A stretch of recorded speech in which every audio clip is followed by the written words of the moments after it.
Second love இன்னைக்கான எபிசோட்ல வந்து பார்த்தீங்கன்னா அந்த ஃபோனை வச்சு அந்த டெக்ஸ்டிங் மூலியமா ஒரு கனெக்ஷனை உருவாக்கலான்ற மாதிரி குப்பிடு செயல்பட அந்த கனெக்ஷனில் ஒரு 4 பேருக்கு டேட்டு கிடச்சிருக்குது.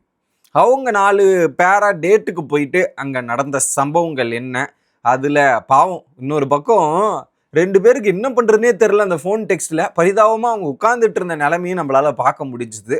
அப்படி என்னெல்லாம் நடந்திருக்கு இன்னைக்கான ஸ்டோரியில் அப்படின்றத தெளிவாக பார்த்துடலாம். சேனலுக்கு புதுசாக இருந்தீங்கன்னா சப்ஸ்கிரைப் பண்ணிடுங்க. வீடியோக்கு ஒரு லைக்கு ஐப்பு கண்டிப்பாக கொடுத்துடணும். நிறைய பேர் ஃபேஸ்புக் மற்றும் யூடியூப்பில் வீடியோ ஃபாலோ பண்ணாமல் பார்க்குற நபர்கள் அதிகம். ஃபாலோ பண்ணிவிட்டு வீடியோ பார்க்குமாறு கேட்டுக்கொள்கிறேன். இப்போ கண்டென்ட்டுக்குள்ளே போயிடலாம். ஸோ இன்றைக்கி எபிசோடு ஆரம்பிக்கும் போதே பார்த்தீங்கன்னா ஒரு இது வருது, டிவியில் ஒரு லெட்டர் பேட் மாதிரி வருது குப்பீடு தரப்புலேருந்து. குப்பீடு என்ன சொல்கிறாங்கன்னா, ஸோ வார்த்தைகளை விட ஷார்ப்பான ஒரு ஆயுதம் இங்கே கிடையாது.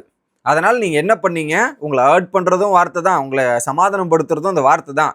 இங்கே ஒரு ரூல் சேஞ்ச் ஆக போகுது. ஓகே, இப்போது உங்கள் கையில் எல்லாருக்கிட்டையும் ஒரு ஃபோனை கொடுப்போம். அந்த ஒரு ஃபோனில் வந்து 6 நம்பர் இருக்கும். ஐ மீன் என்னென்னா, இப்போ அந்த 6 ஃபீமேல்ஸ் இருக்காங்களா, அவங்கக்கிட்ட ஃபோனு கொடுத்தா அந்த ஒரு ஃபீமேல் கிட்ட 6 பாய்ஸோட நம்பர் இருக்கும். அப்போ பாய்ஸ் கிட்ட 6 கேர்ள்ஸோட நம்பர் இருக்கும். ஆனால் அந்த ஃபோன் நம்பர் யாருதுன்னு தெரியாது அப்படின்ற மாதிரி சொல்கிறாங்க அந்த லெட்டரில். ஓகே, இதில் நீங்கள் நிறைய பேசுங்க, மனம் விட்டு பேசுங்க. யார் கூட கனெக்ட் ஆகுதோ அவங்க கூட டேட்டை கூப்பிடுங்க. நிறைய பேசுங்க, ஆழமாக பேசுங்க, அன்பாக பேசுங்கன்ற மாதிரி பேசுங்க பேசுங்க பேசுங்க அப்படின்றது தான் பாயிண்ட். இதில் ஆரம்பிக்கும் போது என்ன சொன்னாங்க, இதில் நம்பர் யாருக்கு யாருதுன்னு தெரியாது அப்படின்னு சொல்லுவாங்க. ஆனால் அது எப்படா டெக்ஸ்ட் பண்ணும்போது எல்லாம் கரெக்டான ஆளை பார்த்து கரெக்டாக டெஸ்ட் பண்ணுறீங்க அப்படின்ற ஒரு சந்தேகம் எழுப்புது. நம்பர் தெரிலனா இவங்க மெசேஜ் போடும்போது ஏதாவது மெசேஜ் போடும்போது எப்படியாவது நீங்கள் யார் ஏதுன்னு கண்டுபிடிக்காம மெசேஜ் பண்ணணும். ஆனால் இவங்க போகிறதெல்லாம் வந்து ஃபஸ்ட்டு சாரி கேட்பார். தேஜஸ் போய் டேரெக்டாக பிரியங்கா கிட்ட சாரி கேட்கறது. ஸோ இதை பற்றி நம்ம அப்புறம் இது பண்ணிக்கலாம் அப்படின்ற மாதிரி அவர் போய் டேரெக்டாக பேசுகிறார். வெக்க போயிட்டு மோனிஷா கிட்ட வந்து சாரி கேட்குறாங்க. எனக்கும் இதில் ப்ராப்ளம் கிடையாது அப்படின்ற மாதிரி இவர் இங்கே மோனிஷா கிட்ட கேட்குறாரா, அடுத்து பிரியங்கா கிட்ட கேட்குறார், அடுத்து ஈடன் கிட்ட கேட்குறாரு, வரிசையாக சாரி கேட்டுவார். அது எப்படி எல்லா நம்பரும் கரெக்டாக தெரிஞ்சு சாரி கேட்குறீங்க? இல்லை எபிசோடில் எங்களுக்கு அப்படி காட்டுறீங்களா? நீங்கள் சொன்னதே அது முரண்பாடாக எனக்கு இருக்குது. ஏன்னா அந்த பேப்பரில் வந்த டைலாக் என்னென்னா, ஃபோன் நம்பர் யாருக்கும் தெரியாதுன்றது தான் தெளிவாக நான் அந்த லெட்டரை படித்தேன். இங்கே பார்த்தா எல்லாம் கரெக்டாக தெரிஞ்சு அந்த மெசேஜ் பண்ணுறீங்க. இன்னொரு பக்கம் அதுலேயும் ராஜா சிந்துரியை பார்த்து மெசேஜ் பண்ணிட்டு, நீ தான் என் ப்ரியாரிட்டி அப்படின்னும் போது, போயா வேலையை பார்த்துட்டு போயா, வேறு ஏதாவது வேலையை பார்த்து கிளம்பு அப்படின்ற ஆல்ரெடி இந்த மாதிரி சொல்லாதன்னு அவங்க டேட்லேயே சொல்லிட்டாங்க. திரும்ப நீ பண்ணுற நீன்ற மாதிரி திரும்ப அதை சொன்னோன்னே சிந்துரி காண்டாயாச்சு. அடுத்ததாக என்ன பண்ணுறாங்க, மோனிஷா வந்து பார்த்தீங்கன்னா ராஜா கிட்ட இந்த வெக்கையை பற்றி இந்த விஷயங்கள்லாம் பேசி சால்வ் ஆகுது. இதுக்கு நடுவில் ஒரு புது ட்ராக்கு, ஈடன் வந்து தேஜஸுக்கு டேட்டு போகலாமா அப்படின்ற மாதிரி கேட்டாங்க. இல்லை இந்த வாட்டிலாம் நான் ரொம்ப தெளிவாக இருக்கேங்க, டேட்லாம் நான் வரல, நான் நேகாவை பிடிச்சிருக்கு, நேகாவையே ஃபாலோ பண்ணிக்கிறேன் அப்படின்றத இந்த இடத்துல தேஜஸ் சொன்னார். எப்பா தேஜஸ் ஃபைனலாக இப்போ தான் ட்ராக்குக்கே வர போல இருக்கு, ஆல்ரெடி வந்த ஒரு பிரச்சனையே போகும், இதுக்கப்புறம் இங்கே ஒன்று அங்கே ஒன்றெல்லாம் தேவையில்லைன்ற மாதிரி ஒரு தெளிவான கிளாரிட்டிக்கு தேஜஸ் வந்திருக்கிறாரு போல. அடுத்து வீணா அண்ட் தினேஷ்குள்ள அவங்களுடைய அந்த இது வந்து வேற மாதிரி போயிட்டு இருக்கு. என்னன்னா அந்த அண்டர்ஸ்டாண்டிங்கும் சரி, மற்றவங்களை விட அவங்களுக்கு கொஞ்சம் டிஃப்ரெண்ட்டாக தெரியுதுன்னு நான் சொல்ல வரேன். குறிப்பாக அதில் வந்து பார்த்தீங்கன்னா ஸ்க்ரீன்ஷாட் மோனிஷா கிட்ட தினேஷ் பேசும்போது அந்த ஸ்க்ரீன்ஷாட்டை எடுத்து வீணாக்கு சென்ட் பண்ணதாக இருக்கட்டும், வீணாவும் வந்து நான் தேஜஸ் கிட்ட பேசினேன்னு சொல்லும்போது, ஸோ அவங்க 2 பேருமே அந்த ஒளிவு மறையும் இல்லாமல் இருக்கிறது தான் நல்லதாக இருக்குது அவங்கள பொறுத்தவரையும். அடுத்து வெக்கே அண்ட் சிந்துரி. வெக்கே வந்து சிந்துரி கிட்ட டேட்டு போகலாமன்னு கேட்டபோது ஓகே போகலாம் பிரச்சனை இல்லை அப்படின்னு அவங்க சொல்லிட்டு அவங்க ஓகே ஆச்சு. என்னடா இது எதிர்பாராத ட்விஸ்டாக இருக்கேன்னு நீங்கள் நம்பலாம், அதுக்கு பின்னாடி வரேன். அண்ட் தென் இதில் ஹைலைட் ஆஃப் த டெக்ஸ்ட் என்னன்னா தேஜஸ் அண்ட் நேகா தான். ஓகே, இவர் வந்து பார்த்தீங்கன்னா ஏ பியூட்டின்னு போடுவார், ஏ ஹேண்ட்ஸம் அப்படின்ற மாதிரி இவங்க போடுவாங்க. அப்புறம் அந்த கிஸ்ஸபிள் லிப்ஸை பற்றி இவர் பேசுவார். அப்போ வந்து இன்னொரு டைலாக் போட்டார், Tejas Neha beach blanket sunset coconut water and flirty eye contact for starters அப்படின்ற மாதிரி சொல்லிருக்காரு. லொக்கேஷனை பாருங்கள், Tejas Neha beaches blanket sunlight coconut water இந்த ஆர்டரில் நல்லா ஃப்ளட் பண்ணுற மேன் நீ அப்படின்ற மாதிரி அழகாக ஃப்ளட் பண்ணுறாரு. அப்போ வேற நேகா வேற சொல்கிறாங்க, அவருக்கு இந்த மாதிரி பேசுறது எல்லாமே இப்படி தான் போடும், இன்டிமேட் டெக்ஸ்ட். அந்த லவ் லாங்குவேஜ்லாம் வந்து பார்த்தீங்கன்னா அவருக்கு அப்படி தான் இருக்கும், அந்த ஃபிசிக்கலாக அதை டச் பண்ணி பேசுறது இதெல்லாம் இருக்குது. எனக்கும் அந்த மாதிரி பண்ணுறது தான் பிடிக்கும் அப்படின்றத இவங்களே சொல்லிக்கிறாங்க. தான் இவங்க 2 பேருக்கு கரெக்டாக செட் ஆகிருக்கு. தேஜஸுக்கு நேகா, நேகாவுக்கு தேஜஸ்ன்ற மாதிரி பக்காவாக செட் ஆகிருக்கு. அடுத்து ஈடன் வந்து என்ன பண்றாங்க, ராஜா கிட்ட டேட்டு கூப்பிடுறாங்க. ராஜாவும் ஓகேன்ற மாதிரி சொல்லிடுறாங்க. ஆனா இது இதெல்லாம் இப்படி நடக்குதா? இதுல காமெடி என்னன்னா, அசீம் யாருக்கும் மெசேஜ் பண்ணல, அவருக்கும் யாரும் மெசேஜ் பண்ணல. அதான் ஹைலைட்டே. அப்ப அந்த அளவுக்கு அசீம் நம்பர் தெரியுதுன்னா அப்ப பாத்துங்க. அப்போ அந்த போன் நம்பர் தெரியாதுன்றது பொய். ஏன்னா அசீமுக்கு ஒருத்தர் தப்பி தவறியாத ஒரு மெசேஜாவது போயிருக்கணுமா இல்லையா? பாவம் இல்லைங்க மனுஷன். ஒரு மெசேஜ் அசீமுக்கு போல ஓப்பனா இங்க பாருங்க இருக்கிற ஆப்ஷனு எல்லாம் போச்சு. அதுல பிரியங்காவும் சிந்துரியும் தான் இருக்காங்க. ஆல்ரெடி பிரியங்கா கூட சண்டை, சிந்துரியும் இது இல்லை, அதனால நான் மெசேஜ் பண்ணாம இருக்கிறதே நல்லதுன்ற மாதிரி சொல்லிட்டாரு. பிரியங்காவுக்கு பல மெசேஜ் வந்தாலும் அவங்க கண்டுக்கிற மாதிரி தெரியல. தேஜஸ் கிட்ட இருந்து வந்தாலும் சரி, வெக்கே கிட்ட வந்தாலும் சரி, நான் கண்டுக்க மாட்டேன்ற மாதிரி எங்க பிரியங்கா விட்டுட்டு சைலண்ட் ஆயாச்சு. மற்ற 4 பேர் பேர் ஆயாச்சா ஃபர்ஸ்ட்.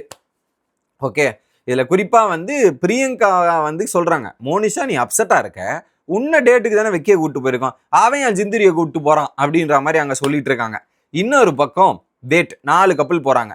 நேகா அண்ட் தேஜஸ், இவங்களை பத்தி சொல்றேன் ஃபர்ஸ்ட். நேகா அண்ட் தேஜஸ் இவங்க ஃபர்ஸ்ட் ஒரு டேட்டுக்கு போறாங்க. இதுல குறிப்பா வந்து நல்லா இந்த கப்பலை பொறுத்தவரையும் ஃப்ளட்டிங் கப்பல் அப்படின்னு சொல்லிடலாம் போல. 2 பேரும் மாற்றி மாற்றி ஃப்ளட் பண்ணிப்பாங்க.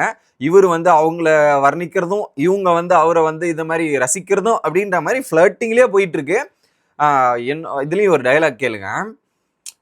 உங்களோட சீக்ரெட்டோட ரகசியம் என்ன, உன்னுடைய அழகின் ரகசியம் என்ன அப்படின்னு கேட்டார்.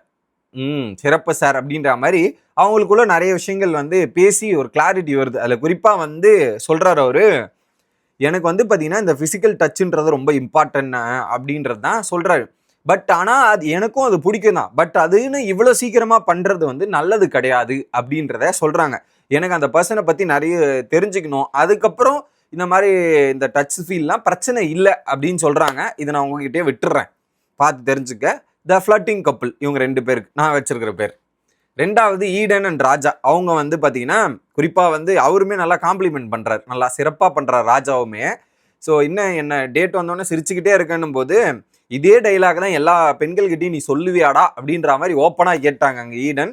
பட் இவங்களுக்கு என்னன்னா 2 பேரும் ஃப்ரெண்டாக தான் இருக்காங்க. பட் இதில் வந்து ரொம்ப தெளிவான ஒரு கிளாரிட்டியோட இருக்கிறது ஈடன்.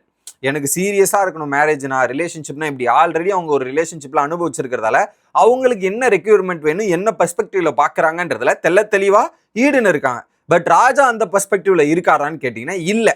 அதனாலேயே அங்கே ஒப்பீனியன் டிஃபர் ஆகுது. பட் 2 பேருமே அண்டர்ஸ்டாண்டபிளாக இருக்காங்க அப்படின்றது. ஸோ இங்கே கொஞ்சம் மெச்சூரிட்டியாகவும் இந்த ரேஞ்சில் வந்து இருக்காங்க. அந்த இடத்துல அந்த ஈடன் டேட்டு கொடுத்த காரணம் கூட அவங்க வந்து ரொம்ப டிஸ்டர்ப்டாக இருந்தாங்க. ஸோ வெளியே போயிட்டு ராஜா கூட டைம் ஸ்பெண்ட் பண்ணால் அது ஃபன்னாக இருக்குமே, அந்த அந்த இது மைண்டில் இருக்கிற இது எல்லாமே போகட்டுமேன்றதுக்கு தான் அவங்க டேட்டு போனாங்க. ஸோ அதனால் வந்து இவங்களுக்குள்ள ஒரு பெரிய டெவலப் ஆகும்னு எனக்கு தெரில. ஸோ இவங்க வந்து என்டர்டைன்மெண்ட் அப்படின்னு வச்சுக்கலாம். அண்ட் வீணா அண்ட் தினேஷ் 3வது கப்பல், இவங்களுக்குள்ள ஒரு நல்ல பாண்டிங் இருக்குது, அது ரியலாகவுமே இருக்குது. ஓகே, அதில் குறிப்பாக வந்து வயசானா எப்படி போய் செட்டில் ஆகணும், இவங்க ஊட்டியில் போய் நான் செட்டில் ஆகணுன்றதா மாதிரி இருக்கட்டும். நிறைய ஏதாவது டாஸ்கில் ஒன்று ஹர்ட் பண்ணியிருக்குனான்னு கேட்கும்போது ஆமாம் சில விஷயங்கள் ஹர்ட் ஆச்சு, எனக்காக வந்து டிஃபெண்ட் பண்ணலன்றதெல்லாம் எனக்கு ஹர்ட் ஆச்சுன்றதா இருக்கட்டும். இவங்க நிறைய விஷயங்கள் வந்து பார்த்தீங்கன்னா ஏன் ஷேர் பண்ணல இதெல்லாம்ன்ற மாதிரி கேட்குறாங்க. அதுக்கேற்ற மாதிரி புரிதல் இருக்கு இல்லையா, அந்த புரிதல் தான் முக்கியம். அந்த புரிதல் 2 பேருமே ஈஸியாக இருக்குது.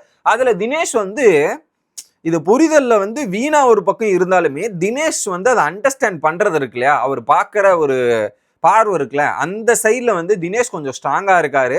அவரால் ஈஸியாக அண்டர்ஸ்டாண்ட் பண்ண முடியும் அப்படின்றது அது வீணா கூட மட்டும் இல்லை, யாரு கூட இருந்தாலுமே அவரால் ஈஸியாக அண்டர்ஸ்டாண்ட் பண்ண முடியுன்ற மைண்ட் செட் அவர்கிட்ட இருக்கிறது நல்ல விஷயம். அதை வீணாக்கும் கரெக்டாக செட் ஆகுது. அதனால தான் அந்த 2 பேருக்குமே அழகாக புரிஞ்சுக்கிறதால தான் அது செட் ஆகுது. அதில் தினேஷோட பர்ஸ்பெக்டிவும் இந்த மாதிரி யோசின்னு ஒரு அட்வைஸும் கொடுத்தாரு.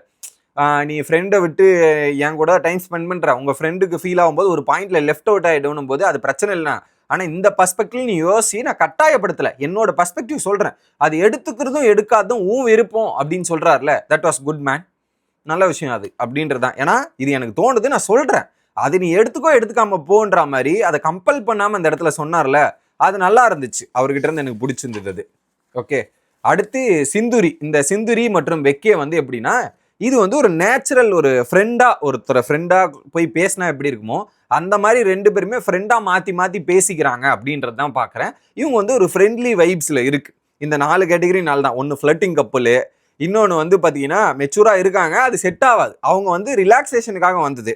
3வது வீணா அண்ட் தினேஷ் வந்து பார்த்தீங்கன்னா லுக்ஸ் நேச்சுரல், அவங்களுக்குள்ள அந்த கம்பேட்டபிலிட்டியும் சரி அண்டர்ஸ்டாண்டிங்கும் சரி சூப்பராக இருக்குது. அவங்க இன்னும் நல்லா இந்த இந்த கப்புள்ஸோட இது வந்து இன்னும் நல்லா டிராவல் ஆகும் போல இருக்கு. இதுக்கு நடுவில் யாரும் குறுக்க வராமல் இருந்தால் சரி, மற்றபடி உங்களோட அண்டர்ஸ்டாண்டிங் எல்லாமே சூப்பராக போகுது.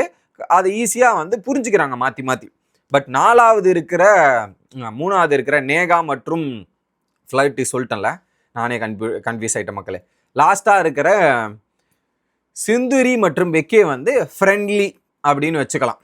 அடுத்து இதில் வேற குறிப்பாக வந்து இந்த நேகா மற்றும் தேஜஸ் வந்து இந்த கண்ணை பார்க்கும்போதும் சரி, என்னோட வீக்னஸும் சரி, 3 பெட்ரூம் இருக்குது அப்படின்னும் போது இந்த இங்கிலீஷ் படங்கள் நிறைய பேர் பார்த்துருப்பீங்கன்னு நினைக்கிறேன். 50 Shades of Grey அப்படின்ற மாதிரி ஒரு படம் இருக்குது. அது ஒரு 3 சீரீஸ் இருக்குது 50 சீரீஸ்லேயே. 50 Shades of Grey, டார்க்கரு, இன்னொன்று அந்த ஃபஸ்ட்டு பார்ட்டோட எதுவும் தெரில, அந்த 3 பாட்டு இருக்கு. அந்த மூவியோட டாபிக்லாம் வந்துச்சு. நல்லா சிறப்பாக பண்ணுறீங்க அப்படின்னு சொல்லிக்கிட்டு அந்த டாப்பிக்கை முடிக்கிறேன். அடுத்து வெக்கே வந்து மோனிஷா கிட்ட வந்து சொல்கிறார், நான் 3 பேர்கிட்டையும் நான் சாரி கேட்கணும்னு நினச்சேன், இந்த மாதிரி விஷயத்த வந்து பேசினது தப்பு தான் சொல்கிறாரு. அதை மோனிஷாவுமே புரிஞ்சுக்கிறாங்க. ஓகே, பட் எனக்கு என்னன்னா, நீ ஒரு கிளியர் இண்டிகேஷன் எனக்கு கொடுத்துட்ட, பிரியங்கா கூட டேட் பண்ணோம் இதெல்லாம் இருந்தது, அதனால தான் எனக்கு இப்படிலாம் தோணுச்சுன்னும் போது, இல்லை எனக்கு டாஸ்க் வரும்போது உனக்கான டாஸ்க் வரும்போது உனக்கு கொடுக்க தோணும், எனக்கு அந்த மாதிரி தோணலைன்னும் போது அப்புறம் எதுக்கு டேட் வந்த செகண்ட் டேட் அப்படின்ற கேள்வியுமே கேட்குறாங்க.